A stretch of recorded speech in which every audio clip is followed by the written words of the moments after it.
Welcome back to the channel. We have the Toyota Tundra, this brand new Toyota Tundra loaded up for the first camping trip. We're going to take our Polaris. I really wanted to. We're going to go all the way down to Southern California, and I thought, what a great opportunity to go to Klamath Sand Dunes or do something cool like that. But I've just had so many automotive disasters lately that I just can't stand the thought of having all that baggage on the way down there. The reason we're going to California is to go to my cousin's wedding. So I just want to make sure that we get there safely in one piece. So we're taking a completely stock Toyota Tundra. We got it all loaded up here. All this camping gear, a lot of this stuff we just went and bought from Costco because the Tundra is stock. We don't have a roof rack, we don't have a lift, we don't have tires, nothing. So we're gonna be doing the traditional American camping trip where we literally camp on the ground in a tent, not a rooftop tent, in a tent.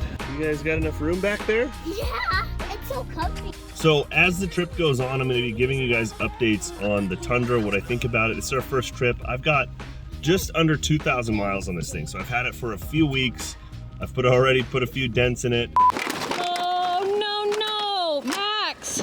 It's not the most capable off-road, we've discovered that, but what is it like for like a traditional American family camping trip?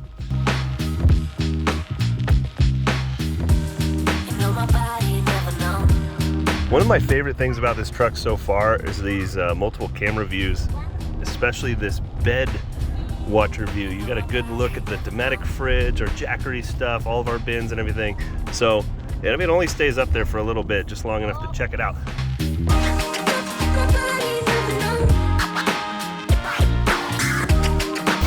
Sheesh, it's raining. Actually, it's pouring. It's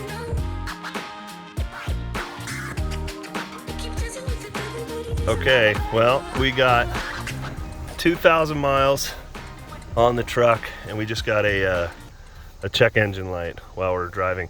So some sort of parking support brake malfunction. I wonder if that's, I mean, that almost seems like two separate things. So this is your parking brake.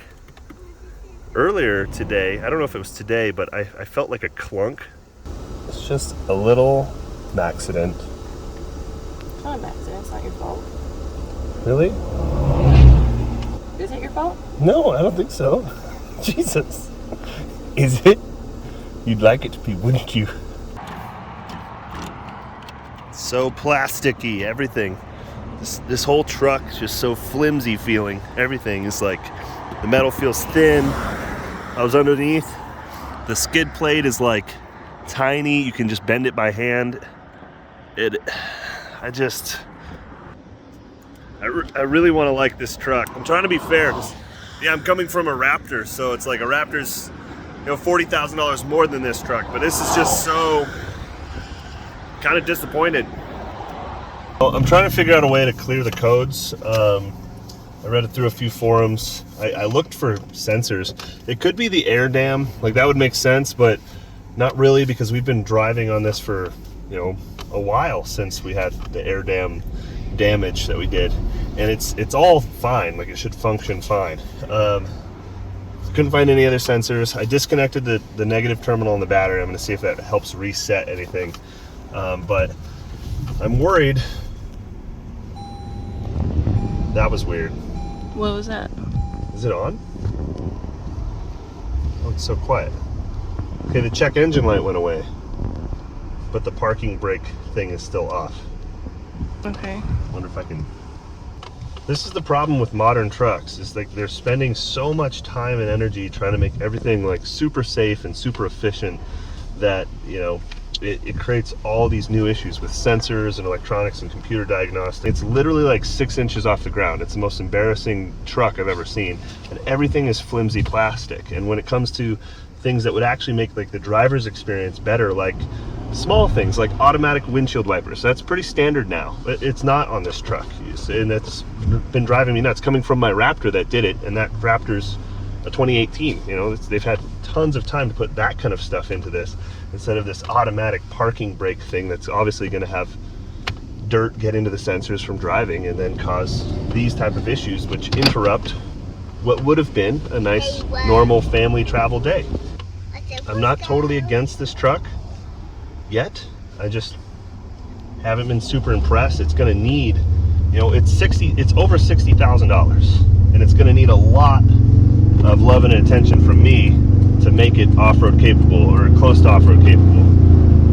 But we'll see. At least that cleared it. That's good. I feel better about that. I don't think it's fair to compare this truck to my Ford Raptor. It's just that I'm coming from like a fully built Ford Raptor, and so it's hard not to compare it to that. A more fair comparison would be like a stock F-150, which would have a lot of the same problems as far as like the suspension or the ride height being low to the ground, you know, the stock street tires, all that kind of stuff. That's totally normal and expected. So I'm sorry to rag on the truck for that reason. It's just I'm not like a car reviewer. I'm just straight going across like my ownership experience, and some of the things that's bugging me about this truck so far is just like the flimsiness of all the plasticky stuff and the sensors. I mean, to only have 2,000 miles and already having to pull over and have check engine lights, it's just not a good feeling. It's not a good feeling. Look at this place. This is so cool. Babe, we could just camp here.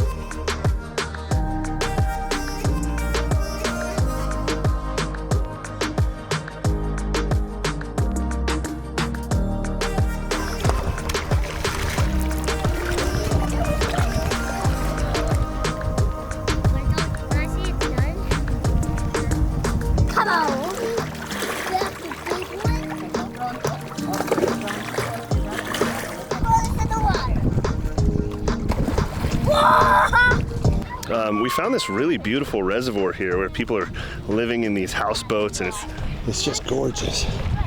And so we're in Northern California near Shasta, Mount Shasta, and I'm not exactly sure what this reservoir is called. If I see a sign, I'll pull it up, but you know us, we're very like spur of the moment. We kind of just go places, and if we see something that looks really cool, like a cool road to drive down, we'll drive down and then kind of explore it. And this place is definitely awesome. You can tell that the water, I mean, it must get much higher. I don't know, but it's just the coolest land features out here. So aside from the issue with the check engine light coming on, which I'm not really sure what caused that, but at least I was able to clear it. It was a little nerve-wracking for me. I mean, brand new truck, just to have a check engine light come on Mother's Day on a Sunday, you know, it's just scary. But I'm glad that it was able to clear and it's working fine now. I'm not really sure what it was, but another thing I need to keep an eye on is this front tire. It has a nail in it, and it's already getting kind of low. I don't want to pull the nail out though. I brought a patch kit with me, so I'll patch it once we find a nice place to stop, and preferably I'd like to patch it somewhere, because since it is holding air right now, I'd like to just patch it maybe tomorrow when we're in town. That way, if the patch doesn't hold for some reason or it blows out, we can get it fixed. We do have a spare too, so I'm not too worried about it. Sterling, What? is it fun here? So much fun! I get to throw rocks in water. What's this called? What's this called? Well, watch me. Go ahead. What's this called? Wow. Oh, you found a pipe. I fall in the water? No, it's not natural. Don't throw it in the water. It's broken? Metal. That's metal. That's garbage. We put it in the trash can somewhere. Yes? This episode is brought to you by Heretic Studio LED lights. You guys, if you've been watching for a while, you know that I love these lights. I've been partnered with Heretic for a long time, and it's because I need tough stuff. You know, I break things. All the lights I ran before Heretic were constantly filling up with water, or the lenses were breaking, or they're falling apart, or they're glitching out. Heretic just doesn't seem to have any of those issues. Of course, these lights are made in the United States using the highest quality chips and lenses. It's nothing like the cheap eBay lights. I got some feedback recently where people were complaining about the cost, and it's like going to Rigid or Baja Designs or KC and saying, hey, I wish your lights were the same cost as these Chinesium ones over here. They're just not the same product.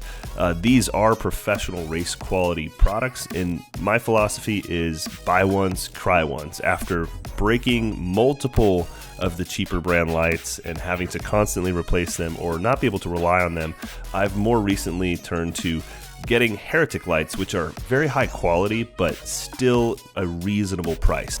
Today you can save 10% by using my code MAXX10. Click the link in the description below. Hit that thumbs up button please, because yeah man, it helps.